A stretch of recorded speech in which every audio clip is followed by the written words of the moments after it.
used to have the side of my head, and that's 10 out of 10 the best way to have your hair. I can't go back to normal. No. Like, I've thought about it, and I was just like, no.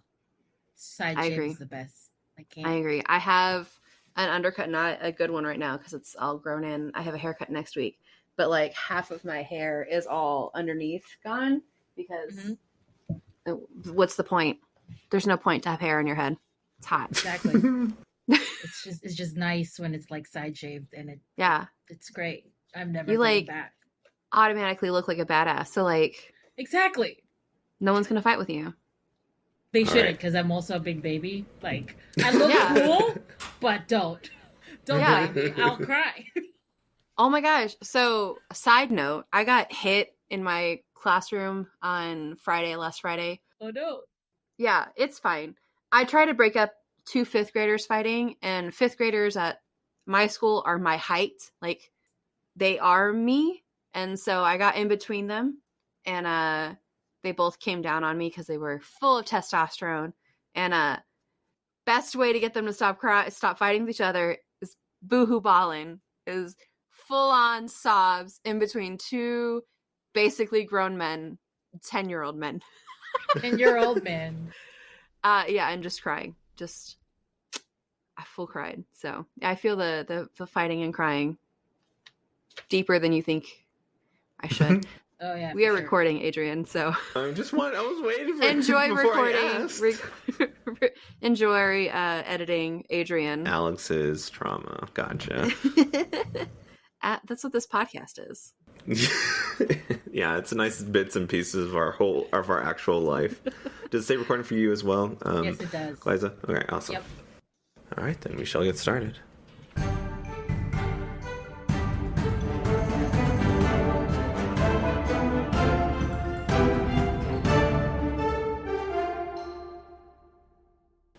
Hi, and welcome to another episode of Dungeons & Degrees. My name's Adrian.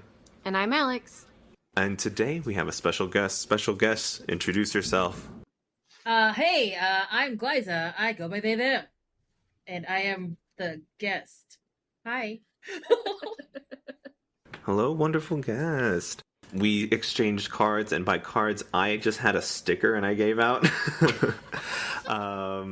at Gen Con, and I wanted to talk about all the streams that they're on, and like, how does that come to be? How do you connect with other people, and how do you keep everything in line for content creation or joining people's streams? That's the main conversation point. I've slowly been starting to get into other people's streams. Friend of the podcast, Mason, is a new like third-party D&D book that he made, and he's been testing out his classes, showcasing them, and I've been able to join and try them out on stream with other creators. So through the podcast, I've been connecting. How has your strat been to connect with other people? Sheer force of will is what I'm going to use to describe how I connect to people, because that's basically what I've been doing. Like, a lot, like, it's really funny because one of the things that I've seen, for whatever reason, have successfully done is that I would call certain brands cowards, and then they would respond to me and reach out to me. And that's how I got 2 of my sponsors for my stream stuff. I just went, come on, help me out, you cowards. And so that's basically, in a nicer way, just basically shoot your shot. The worst that they can say is no. So I've been just reaching out to people, seeing if there's like call sheets or whatever, if I wanted to join their stream, that kind of thing. That's how pretty much I've been connecting to people. It's not for everyone, and it's not even for me. I don't know why I keep doing it, but there we go. That's what happens. I end up getting on stream because people think I am not an introvert. People think I'm an extrovert, and I guess it works sometimes. Listen, you can be outgoing and introverted, and that's it. You can, because I think those terms get mixed up a lot. That an introvert gets their energy from solace and being by themselves, and whether or not that includes just crying in the corner because you've been outside for too long, that's where you get your energy. Extroverts get their energy from other people, which is fine and great. Please leave me alone though. I am exactly that. Like, I have a lot of energy. I do. I have to like schedule my crying moments because I need to like have my certain breakdown moments. I'm like, all right, I can't meet today. I'm breaking down at like exactly 4 p.m. So we can reschedule, or else there's nothing that's gonna happen for the next 3 weeks. So There's no shame in putting your cry schedule. Listen, work around you. I'm a busy person. Right. I'm a busy. I can't just cry whenever. There's certain times that you have to put that on the schedule, on the calendar. Listen, and that's good because if you don't need to cry, then you have that downtime, right? It's in your schedule. Exactly. You honor it. Maybe you don't cry. There is one way for me to always make myself cry, and like when I need to, because That I was feel my next like question. like I cry really like easily. Like that's my thing. Like, but also, I think a good cry really helps. Yeah. So during these times, I would listen to a song or a movie, or watch a movie that would just trigger my crying thing. For the past few months, it's been Surface Pressure, the song of in Encanto, and I'm just like every time I feel like I'm strong enough to like I can do this. You know, I'm the eldest. I'm also Filipino. Mhm. Like Mhm. all of these things, every time I watch it, I'm like, oh, there it is. Childhood trauma. Great. And I bawl and cry, and it's great. And then at the end of the day, I'm like, well, that's my scheduled cry time. We're done now. Oh man, I'm constantly holding the donkeys. That's my life. I'm constantly holding donkeys. Okay, everything's fine. It's fine. It's fine. It's fine. Good. It's fine. It's pressure. It's just a little bit. You know, it's the line talking about, and I'm going to paraphrase because I don't want to pull it up. I'm tired. Mm-hmm. That like other people would not be able to handle whatever I'm handling. Like, Mm-hmm. why? Why do you have to come at me like that? Why? For me, it was the and I'm also not gonna pull it up. I'm just paraphrasing. It's the do I stop being important, or like if I can't do this, do I stop being important? And I'm like, oh, well, thank you. What if I'm not useful? What How is all can this you still creativity care and love for? me? Oh my god. Adrian, have you seen Encanto? Yes, I've seen Encanto. I have not seen Adrian. Encanto. I I have not seen it. That's because I kept challenging my. Here's the thing: I watched Surface Pressure first, and I was like, I kept challenging myself that until I can watch the song without full on crying, then I'll watch Encanto. As you can see, Encanto's been out for a long time, and I have yet to watch it. So I have not overcome it yet. It's gonna take. I bawled the entire time. I knew it was coming, and I still bawled the entire time. So, yeah. Good luck on your journey. Thank you. It's very cute. Mm-hmm. Alex, do you have that kind of movie, or is it also just Encanto? So I do. No.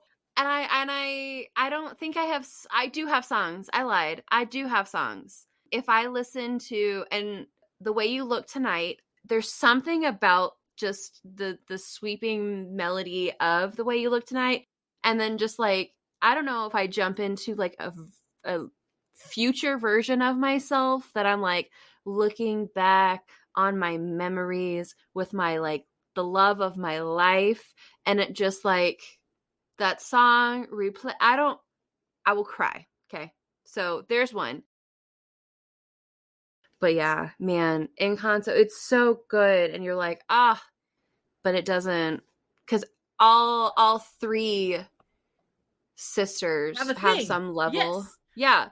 Yeah, and especially being queer, non-binary of any sort, because that's always a struggle of coming out as a person. Mm-hmm. and hopefully, I'm assuming, hopefully it was okay for you to come out with your family. Maybe not, but I have remember not come coming out. out. Ah! I am thankful that my parents are old and they don't use the internet. Well, then that's yeah, girl. I feel that. Will I ever come out? Probably not. Yeah, That's fair. They don't need it. Yeah. Personally. So. Do you feel like you need it with them? Not really at the moment. Maybe eventually. Sometimes I do, but other times I'm married, so it's not like, it will just cause them pain. And for me, I'm just like, so I don't know. Who knows? Maybe the brain... trauma is like, no. So I don't know. Let me tell you then, you probably want to get through surface pressure before you adjust to any of the other sisters, because it doesn't get any better. It's not any understand. Better. No. I came out in college and they were like, yeah, sure. It's fine. My brother and sister were like, yeah, we know. Like, shut the fuck up. We know. Like, why are you? Yeah, we know. So it was that was fun. Of going through all of those thoughts that they were going to hate me or anything, and then being met with, okay, and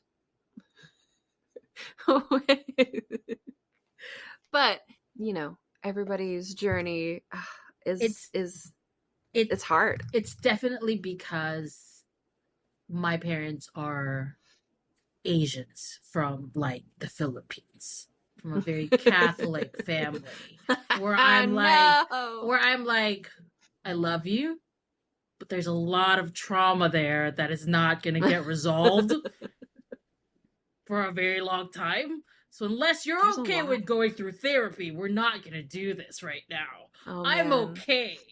We don't have to. And it also doesn't help. Well, like, so I became the eldest at a young age.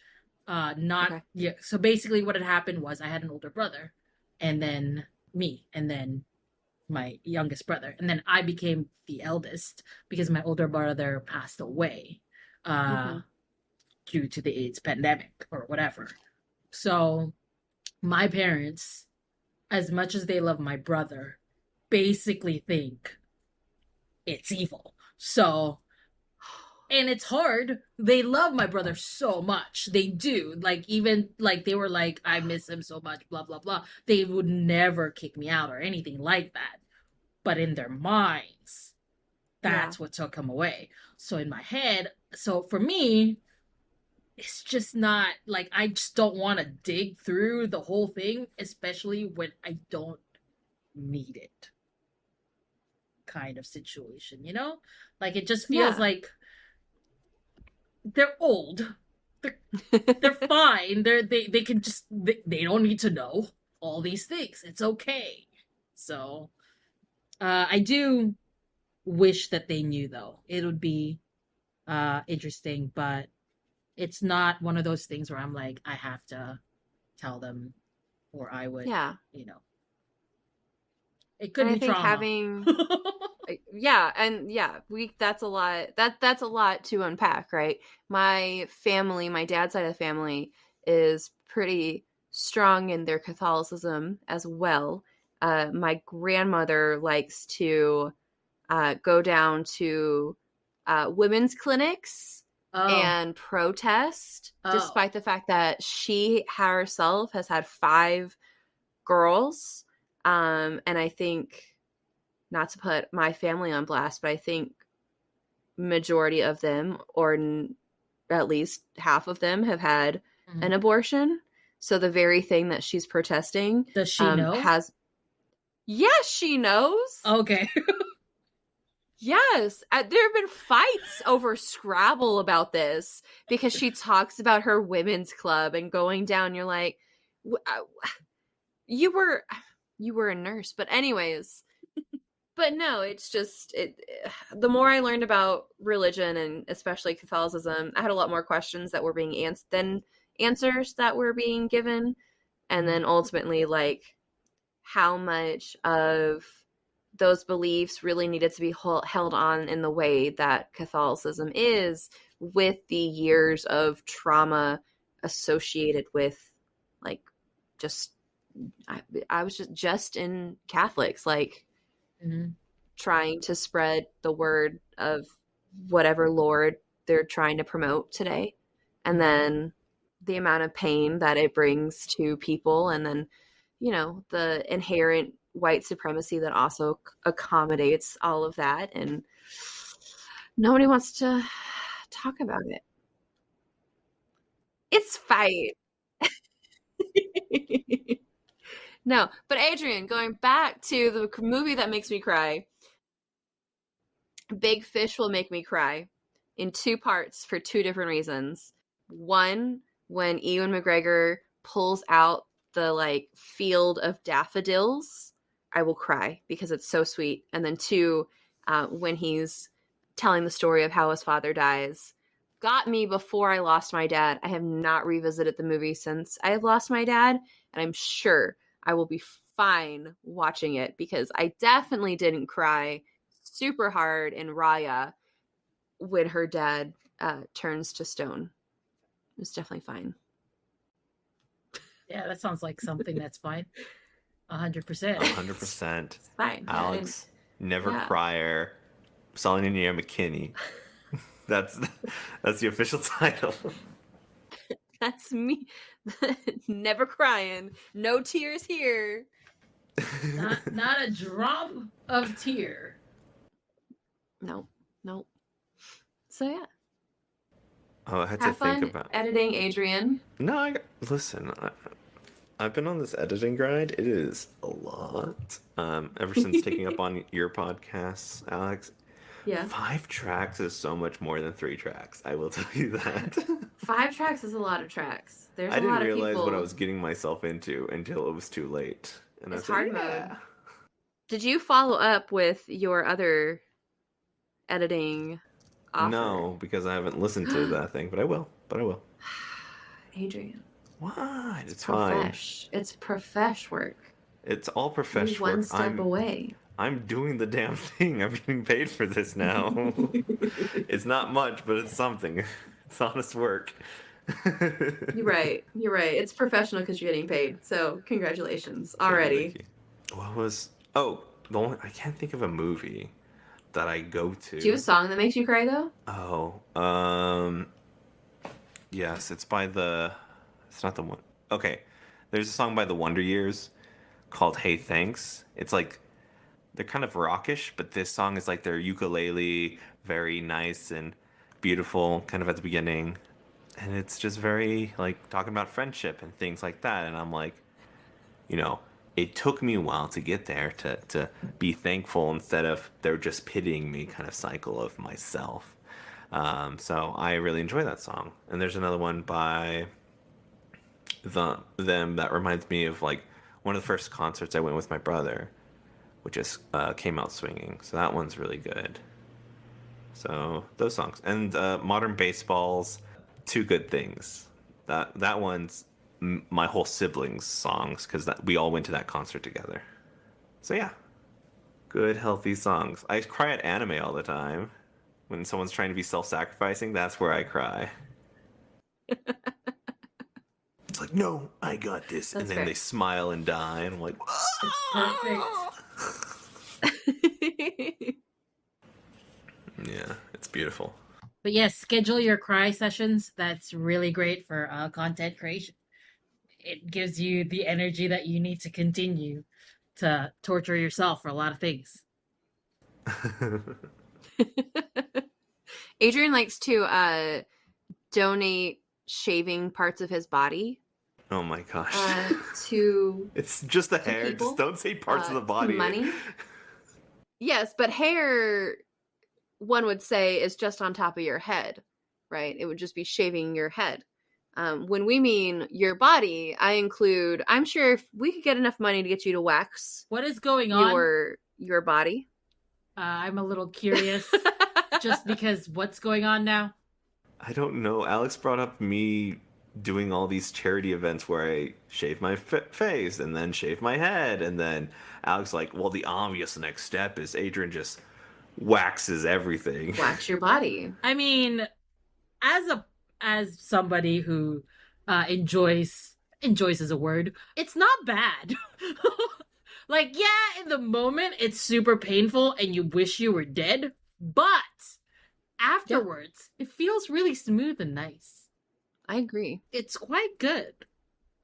I think I tried to shave like my whole body because I was going to a swim meet one time, and I got through my first leg and I'm like, this is a lot of work and this razor's really dull and I don't have time to get another one, so I only had one leg shaven for that meet.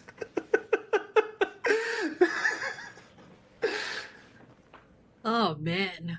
It's the maintenance. It's the maintenance that makes it easier if you let it fully grow. If you're gonna go and do whole body, I would just suggest you do waxing, because it doesn't, when it grows back, it doesn't itch.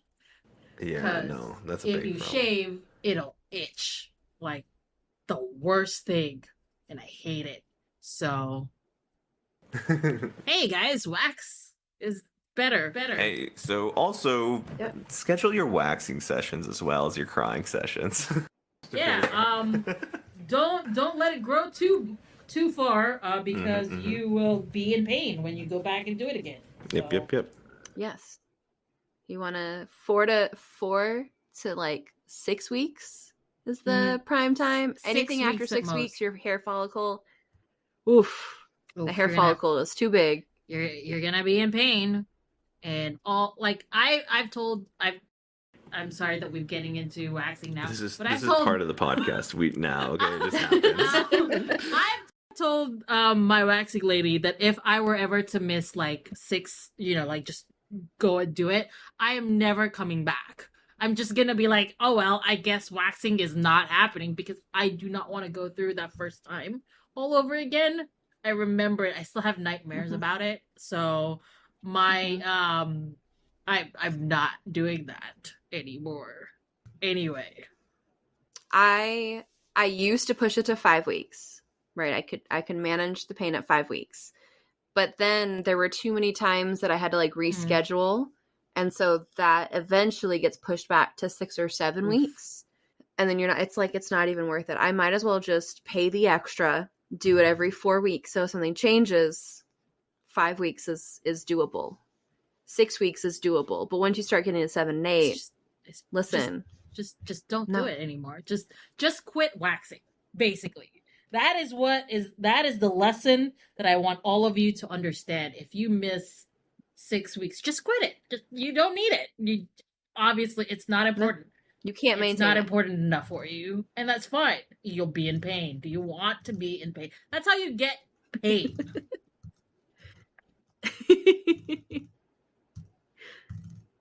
I used to get sugared. Ooh. So I liked getting sugared. However, hello. What does that mean? It's a form of waxing. So you different different ways of waxing. So like what you're probably thinking, Adrian, is like the wax and the strip. Right. Right. So like that's soft wax. Okay. And then there's a different type of wax. It's a hard wax, and that's just the like beads. That's just the wax beads themselves. Like they harden so much that you can just get it pulled off. And then there's sugaring, which is made up of sugar, and it just like is a easier way of doing it because it takes softer strokes, but the way that they wax it is different. And the problem was that this is the time that I was figuring out how long I should go before waxes. And this was I would go every 6 weeks, but I would sweat. I would get so hot so quickly because I was nervous about it hurting, and like it was not a cold room. And so once I start sweating, it doesn't stop. So I would have to sit there on the table with my legs open to the world with like 3 fans, like just around my body, because the wax would just not stick to your sweaty skin. So like I'm laying there with like fans on my parts just hanging out. So sugaring worked really well for me, but not when I got hot, which Gotcha. was every other time. My memory goes only 2 sessions, and then I forget how painful it was. That's how I am with tattoos. Come at me. Gosh, I still need to get another one of those. It's been how old am I? Oh my god, it's been 10 years. So here's how I go. Every time I get a tattoo, I'm very sensitive. Like this is my most painful tattoo, and it's tiny. But because it's on my wrist, whatever, and I cried. Every time I get a tattoo, I always say, "This is it. I'm not doing this anymore. I can't. It's just too painful. I'm crying here, and I don't want to do this." And then, like after 5-6 months, I'm like, maybe I should get another one. It didn't hurt that time. But I'm past me screaming, like, what do you mean it doesn't hurt? You always hate it. You hate everything about it. And you just forget. That's how I am with tattoos. I'm actually thinking of getting another one on my thigh after I finished, like, the back tattoo. That was, like, super, it was uncomfortable. It was not at all convenient. I had to sleep on my stomach, and, like, I couldn't lean on my chair for a very long time. It was super uncomfortable. I hated it. But I want another one. So that is that's tattoos. Listen, once it's done in that part, you don't have to worry about it again because it's already, covered. So now you just have to think about the other parts of the body. Just get full sleeves, get one and done. That's it. Keep going. Next one. Oh man. I have a session on Saturday not finish. We're not using that word anytime soon because I have short, stubby legs. I am 5'5", right? There's not a lot of real estate. I can't imagine being any taller and getting my leg done. So currently I've got from my hip to my ankle outlined with a Howl's Moving Castle. Oh, nice. Howl in his bird form. Beautiful man. Right? All we have done on this fucking thing is Howl's face and the feathers around his face, and then the flowers, which are on all the spicy bits on my leg, my knee, the back of my thigh, and the shin, and then the back of my calf, right? It's not that much real estate covered. It's not. We are 4 sessions in, and it's not a lot of space. I cannot imagine getting the rest of it. And back to back to back, I've been 2 weeks ago was my last appointment. I'm not even looking forward to Saturday. And then the next 2 weeks of having to like deal with healing and then like, listen, just get them all back to back is what I'm saying. And then you'd be like, no, I really don't want to get tattooed again. I'm good. I'm really solid right now. I don't need it. That's what I think too. Every time I finish one, this is all I need. Because this one though, the one on my left arm is on my scars. And this is the first time I got a tattoo where I fell asleep because I couldn't feel anything. And it was really nice. So in my head, I'm like, I'm just going to get tattoos on all of my scars. That way I don't have to think about being in pain. So that's another thing that I'm thinking about. But yeah, tattoos, man. I got one. I was 18. That's end of story. It's because I saw someone pretty who had tattoos. I'll get a tattoo too. Oh my god, dumb Adrian. I mean, it was worth it. I like the tattoo. I knew what I wanted, but God, just stupid. 18. 18 is a stupid age. 18 is a stupid age to be anything. I'm sorry, 18-year-olds that are listening. You will look back at it and you'll be like, 18 is a stupid age. No matter how mature or responsible you are, it's a stupid age. I'm sorry. Mm-hmm. Your brain is not done cooking. It's not yet. Don't make it feels big like decisions. It is, but it's not. It's not. That's terrible. Don't do it. Mm-mm. Whatever it is you're doing now, stop at 18. Mm-mm. Mm-mm. They're like, hey, you go to college or go to the military. They're vulnerable. They're going to freaking say yes to anything. They're 18. Damn. No. You dating that high school sweetheart? Just wait. Just wait. Don't do it. Don't get me. No, Don't do it. I did that. Oh. Stupid. Adrian. Wait, Adrian, hold on. Did you get divorced? Is that what we're talking about right now? Is that where we're okay. We're dating. Okay. Dating, okay. I did not date in high school. I did date like much later in college. Still a bad mistake. I mean, still like the whole thing was like we were together for 7 years and I broke up with him because he wanted to get married and I was like, I can't be with you forever, my man. I can't do it. And that's my dude. We were just friends, buddies. My friend. Compadres. Oh my god. I would hate my life at my 18-year-old boyfriend. I would either one of them, the one I was right before I was 17 and the one I was dating after I was 18, I would absolutely have hated my life. I was a terrible person. They were terrible people. And we were not healthy in any way, shape, or form. And I don't imagine I would have gotten to that level with them. So yeah. If you're 18 right now and you're listening, again, stop. Just don't. Whatever it is, no. Go play Dungeons and Dragons with your friends. Just play video games. That's okay. Don't date. Don't make any big decisions. Don't. Hey, look, the Humble Bundle's pretty cheap. You can kill your time there, hours, days, weeks. You don't need to get married. You don't need to make big life, career-changing decisions. That'll come when you're like 25. Even then, wait a little bit longer. Agree.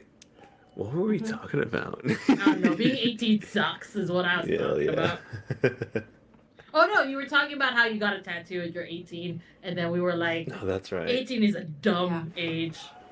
Just regrets. Just full of regrets today. Glaiza. Yes. Let's talk about stuff.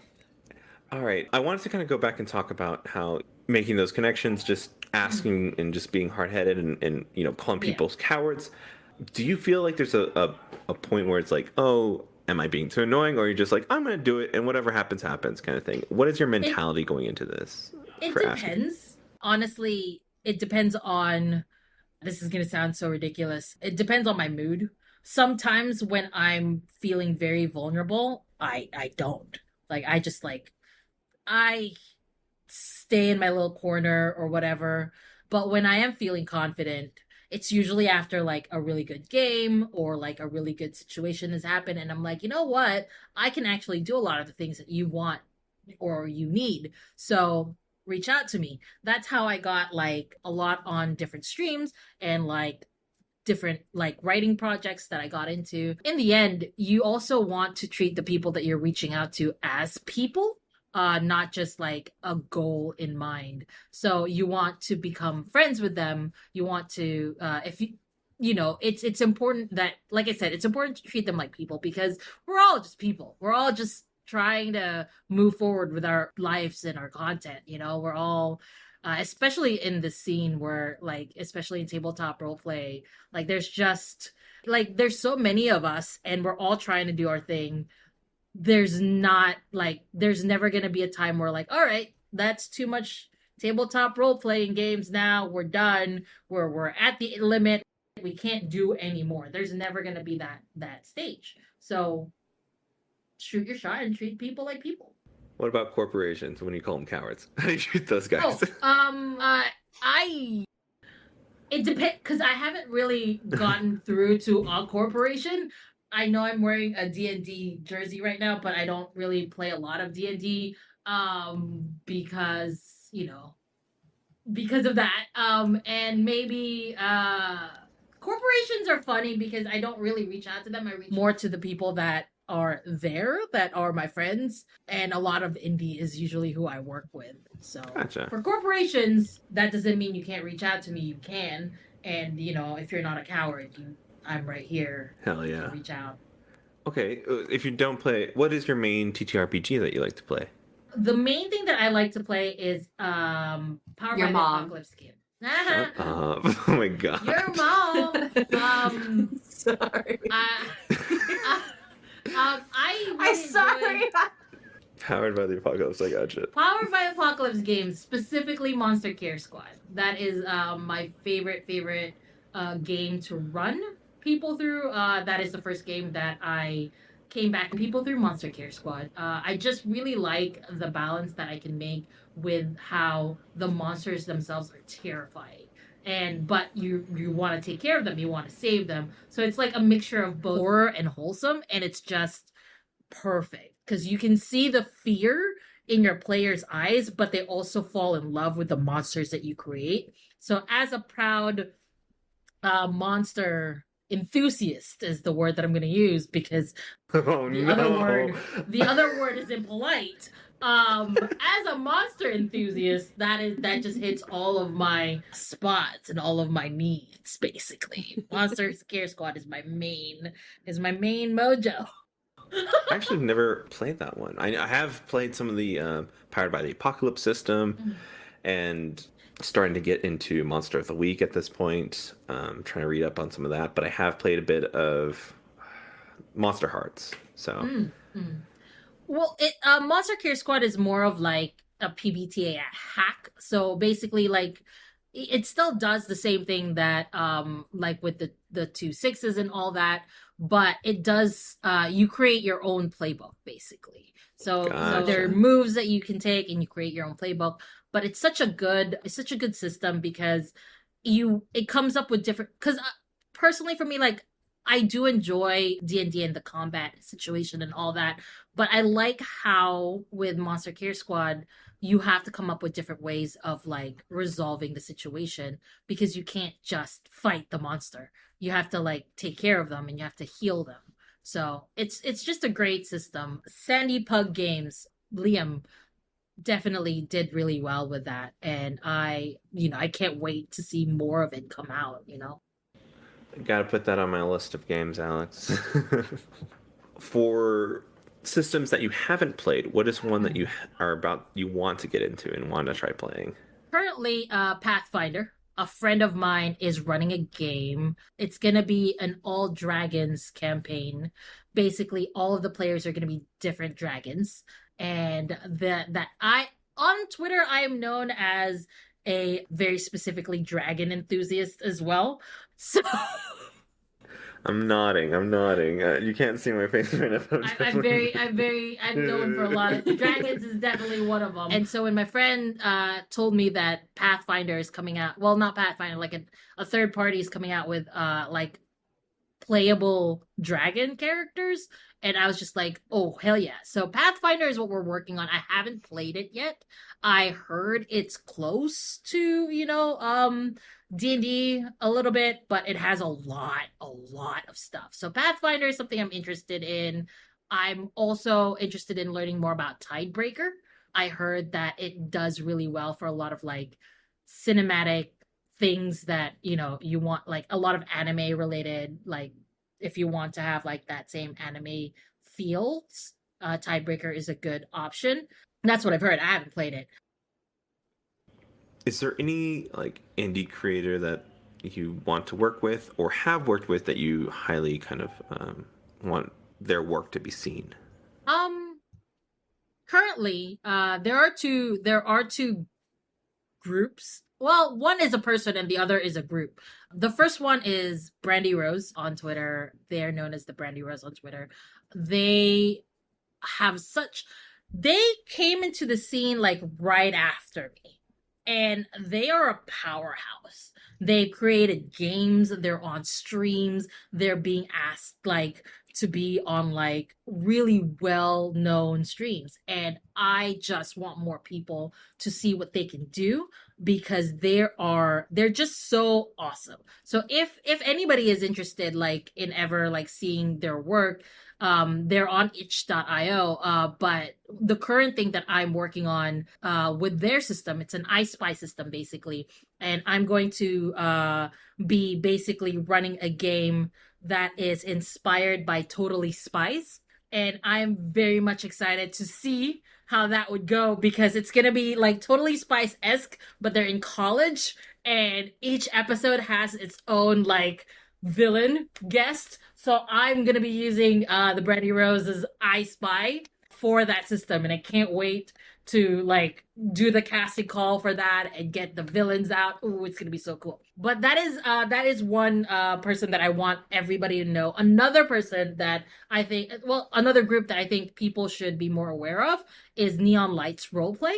Neon Lights Roleplay is a channel that I have been participating in with a lot of their shows. But what I really like about them is that they work really hard in making sure that persons of color, you know, a lot of people that are marginalized, their voices are heard. So that's what I really like about that channel. And they work really hard in getting a lot of different shows out. I'm actually on one of their shows, on the 16th. I don't know if this is going to be out by then, but on the 16th, I'm going to be on their show finale for Armor Aster, which is a four episode show where like we just started, like, since we knew it was only going to be 4 episodes, we started in just being dramatic from the beginning. I'm playing a character whose wife died, and that's why they're fighting. But then we find out, as spoilers, the wife is actually alive. It's okay. You find out in the very beginning of the first episode, so it's okay.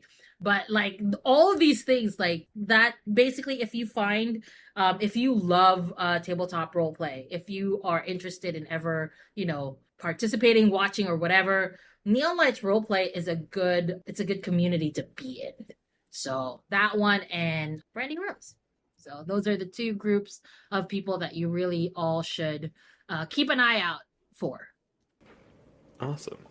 What about your work currently as a writer? How do you get gigs? Do you find things on Twitter? Is there a certain site, or someone like finds your work and you're like, hey, I want to work with you? It's a whole lot of nepotism. That sounds terrible, but it is a whole lot of nepotism, not through my parents, but like through my friends. Because honestly, TTRPG isn't my full-time job. I have a full-time job, so that's how I do a lot of my, like, that's how I make my money with corporate America and capitalism or whatever. And then with TTRPG, it's basically me just learning to enjoy this creative thing that I'm trying to be a part of. And basically having friends that are in, that's actually how I got into it. Just a lot of friends that are into it and have seen that, you know, I have fun with tabletop, and they ask me to join their streams. And I know this isn't helpful. I'm very sorry, but I have, like I said, it's mostly just putting yourself out there.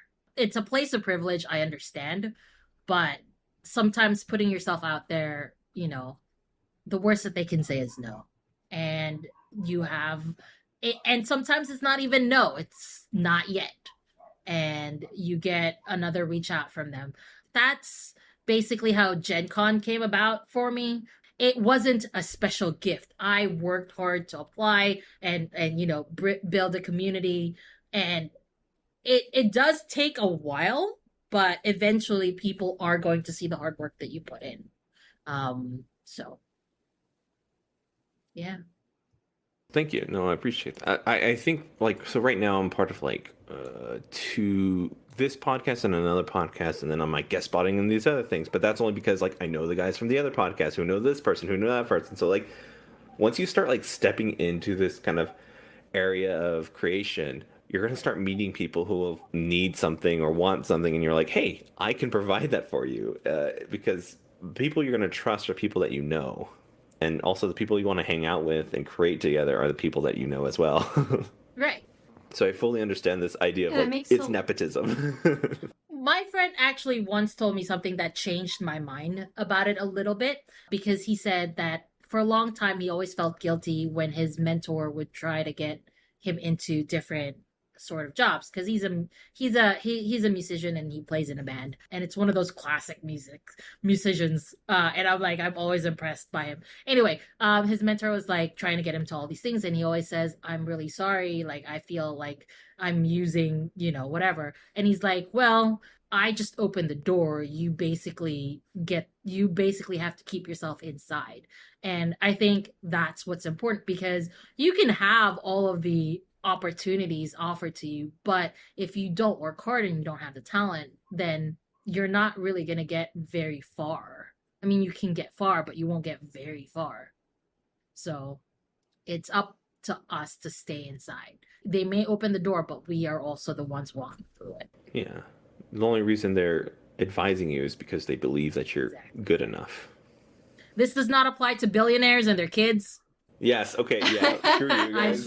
I just want to make that clear. This does not apply to you, you sons of bitches. Fuckers.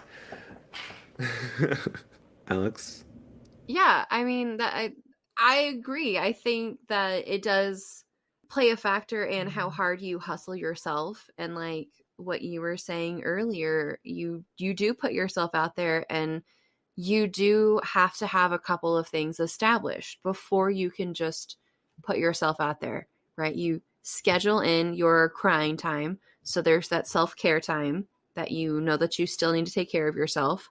And you're also building that confidence to just do it. I saw a TikTok yesterday, that, not that it matters, it's irrelevant. Time is irrelevant. Why do I? Anyways, that any brick that you're laying for the future you is still a solid brick, right? It may not be a big brick, but it still needs to be put down. So even if you're just tiptoeing in the right direction or in the forward direction, whether that is reaching out to those people that you want to work with, or retweeting or reposting, or just commenting on a space that you have a voice in, that's still a step in the right direction. And then maybe on those days that you are feeling more confident, you go and do the bigger thing, maybe sending a full email, maybe like just trying your best. But on the hard days, are you still taking care of yourself? Are you, brainstorming things that you could do in the future? Are you setting your future self up for success? Because you may not feel it now, but if you are, stepping, you will eventually get there. I also have started writing to-do lists to future me, that include like words of affirmation or things that I need to hear now to me, and that maybe future me will like really appreciate. So I'm writing notes to myself, which is like a weird self-care in my to-do list that I know I'm going to look at least one time. Like, hey bitch, you can do this. I believe in you. Hey, call that person because you have to.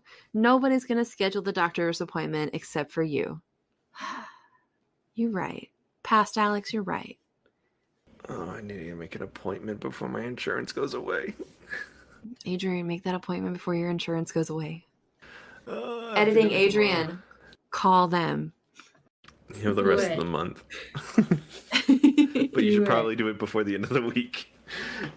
All right.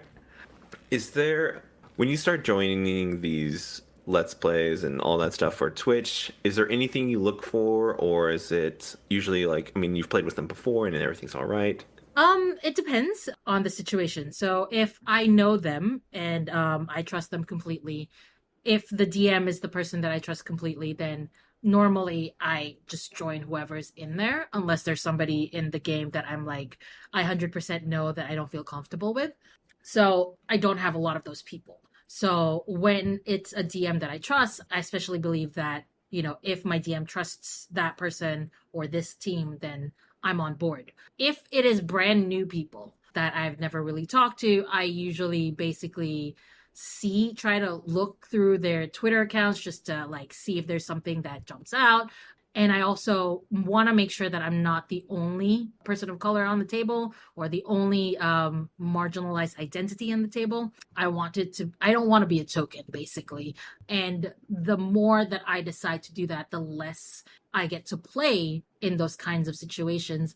And the kind of table that comes out from it is just really, really great, because I don't know. It just feels like, because if you feel like you're a diversity hire, it doesn't feel like your choices are important. That's basically how I feel whenever I join these kinds of games, where I feel like, oh, they're just ticking a box. Like, oh, it's It's Asian Appreciation Month. All right, there's our Asian.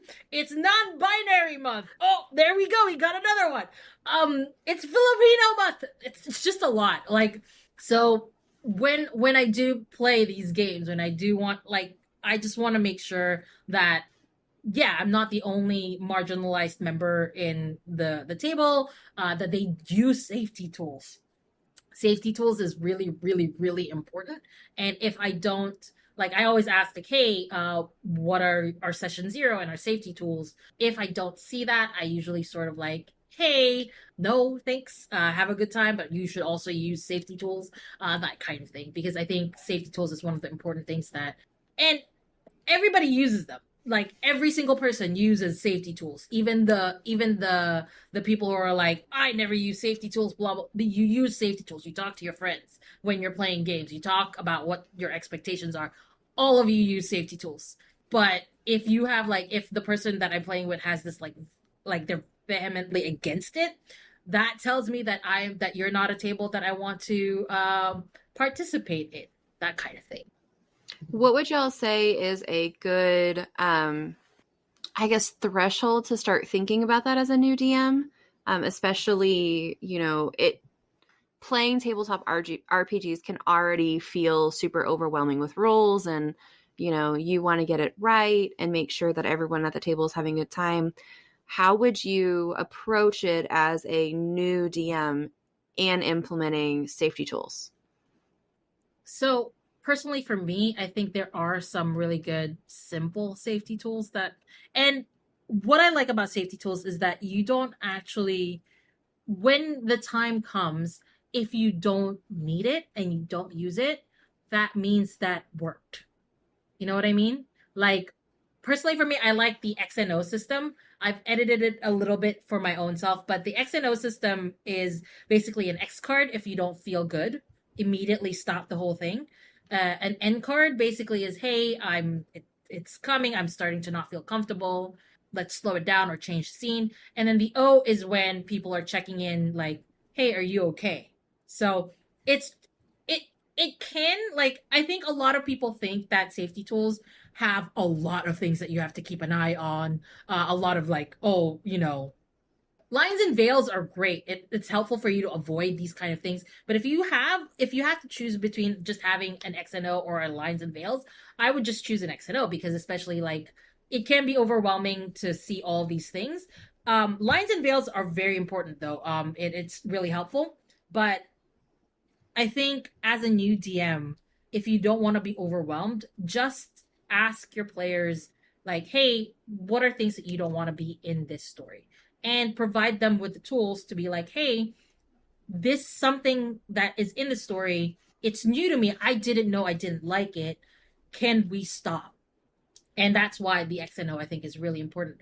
Sure, it still has its flaws. It's sure, like, for example, personally for me, I've experienced X cards where I didn't pull it because I was too, like, in the moment.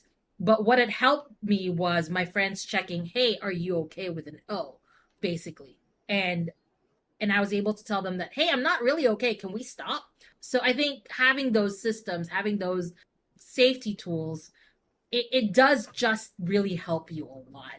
As a new DM, like, it's worth knowing all these things from the jump, from the get-go. Along with everything else. You got this, new DMs. I believe in you. Yeah. Stars and Wishes. I don't know if a lot of people know this, but Stars and Wishes is basically a modified version of Roses and Thorns. Basically, stars is like you tell people what they did well. Wishes is what you want to happen.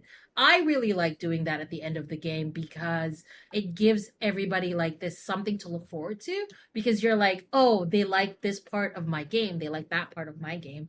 And then the wishes part is you expressing how you want more, like how you want the game to evolve more, that kind of thing. I think everybody should do stars and wishes at the end of every session that they have. Oh yeah. I think I only do that every, like, couple months or so. That makes sense. Yeah. What was your first character? My first character that I've ever created and loved, and played, her name is Grandma Fa, and basically, she's an old, sweet grandma rogue. Basically, it was for an all-villain campaign. And my Grandma Fa basically is a rogue assassin, but basically, like, whenever people visited, she'd be like, oh, would you like some cookies and milk and whatever? And then when they eat the cookies and milk and get sleepy, whatever, she would stab. She's a very bad grandma. But it's basically like this whole thing where I wanted to have like a villain, in this all villain campaign where people normally don't see grandmas as villain. And she's spry for her age because she's rogue. By the end of that campaign, she became like the mafia leader, like mastermind in Waterdeep, and it was the best thing ever. I absolutely love her. She's like this super sweet old grandma, like whatever, but she's like a spider on all of these little threads, and it's amazing. I can't I that basically was the best character I've ever created in my entire life. And every other character that I create is just running towards trying to become just a little bit as good as Grandma Fa, but never meeting the mark. I mean, I love all my other characters, none as much as I do my Grandma Fa. No, I peaked at the beginning of my life. And there is the synopsis of Encanto. Pretty much. Oh no, I can't watch it now. I have to like. Oh no. How do you create characters for each live stream? Do you just make it up on the spot, or is there some sort of reoccurring character? I have this one character that basically, like, it depends on the games. I have this one character that I bring back if I'm like guesting on D&D games. I have that one character, basically the one that I've played for the longest time. She's a changeling rogue. So if ever I get to like do one shots and I'm too busy to create a character, I bring her back. For my favorite though, the one that I've been obsessed with in bringing back lately I originally created her for a mass campaign. Her name is Irene Third Eye Delisai. Basically, Irene is the Scion playbook, or like sort of like I use her. I would also use her as a warlock in D&D. But basically, they have this dad, which I call Dad Thulu, and mom. And basically, her parents met and they fell in love and whatever, and they had her. But her dad can't be in this world, in this plane, because the world will, get destroyed because he's Cthulhu, basically. So Irene's goal is two things. One, to keep them separate. Like you can't be with mom, you can't be with dad. I'm sorry, dad. It's just not happening. And two, to find a way to like nerf her dad so he's weaker, so that they can be a whole family together. And I think that's such a great background that I just love playing that, because she doesn't hate her dad. She doesn't think her dad is a bad guy, but her dad can destroy the world just by being there. So that's the character that I'm currently obsessed in bringing everywhere with me. I have a similar character like that. His name is Jimothy McTavish, and I just kind of remake him, different class, different race, just Jimothy McTavish. The name's the same. I'm a GM. I don't have time to make up a new name every time. I think it's also really fun to do that, because then you can have like multiverses of this person that has experienced multiple things. And I think that's great. Yeah, I hadn't even thought about it, and now I absolutely love it. 10 out of 10. Multiverse of worlds. Adrian, how do you feel? So I've tried my best to stitch just most of my audio back together with what I thought I said, but the rest is just nonsense, so it's hard for me to live it. I will be kind of excluding all the parts that I'm talking in that I cannot recover. There's only a couple more minutes left of the pod. I hope you can endure it. Same here. I had a good time. it's very different. It's very different from the plans, but it's okay. We were close to the plans. We were close.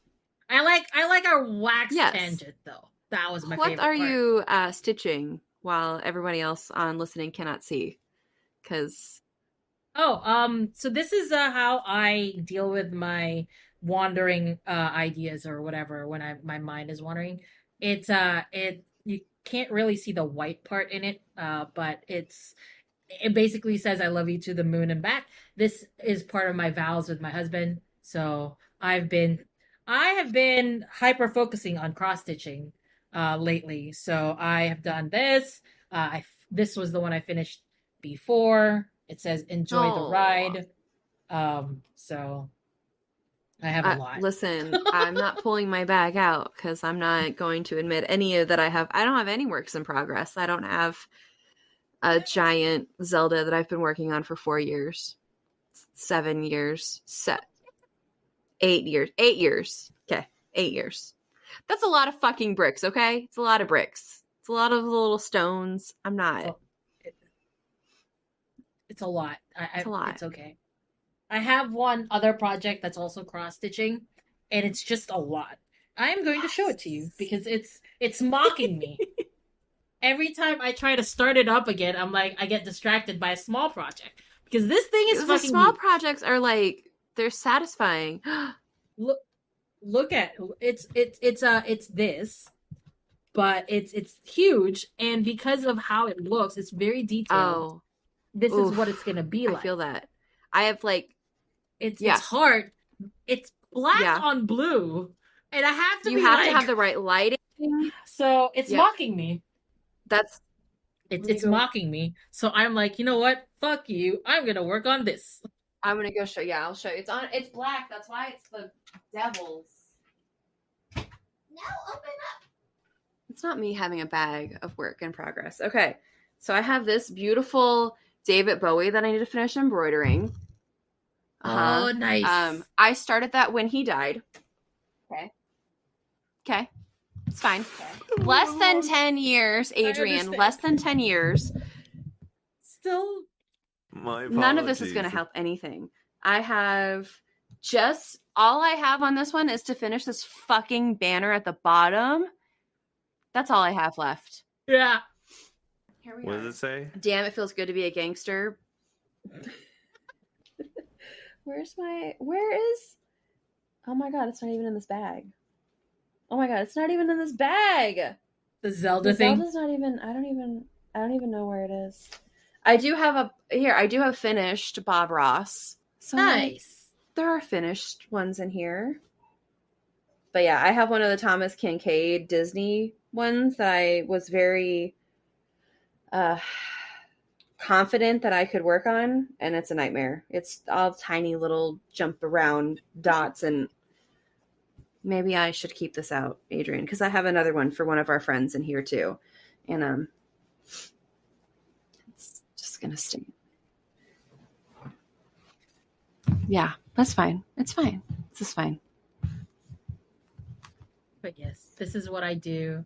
Like I do this when I'm on stream. It just helps me focus, really, which is weird because I think if you cross stitch, you understand. Yeah, because you just follow a pattern and it's just nice. And it's pixels.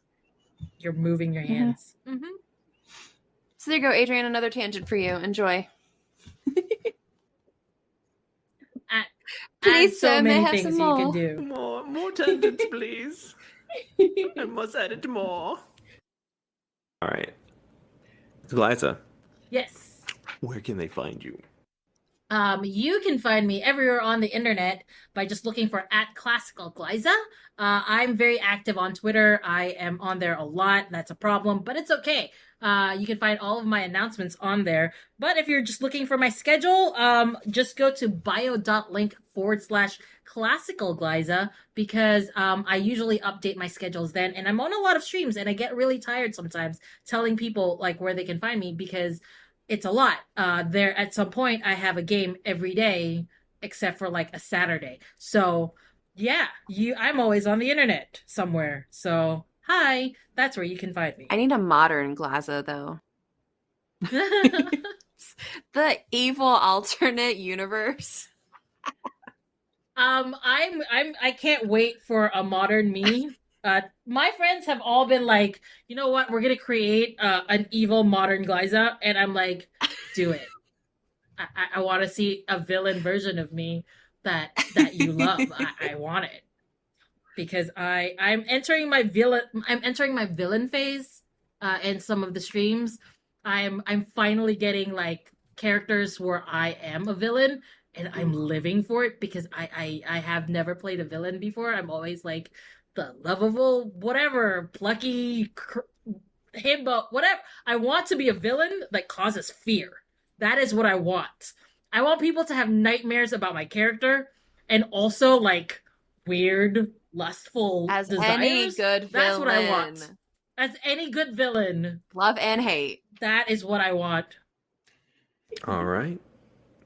We'll find Glaiza there. Alex? Thank you, dear listener, for joining us for another episode of Dungeons and Degrees, where we mostly talked about TTRPGs, but only sometimes whined about the universe.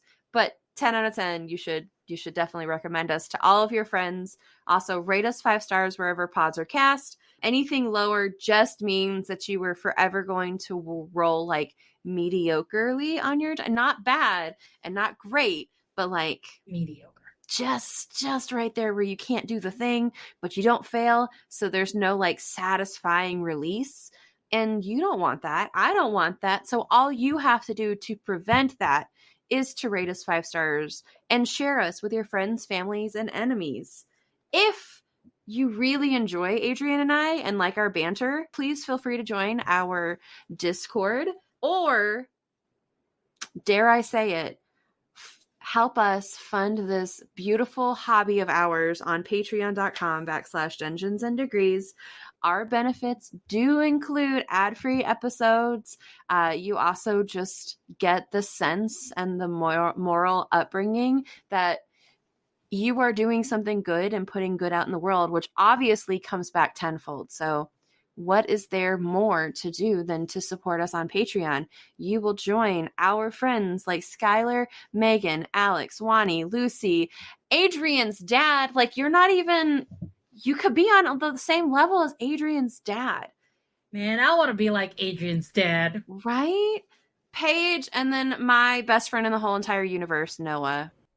Well, thank y'all for listening. My name's Adrian. And I'm Alex. And that's Glaiza! Go have some fun. Yes. I did it! Yes!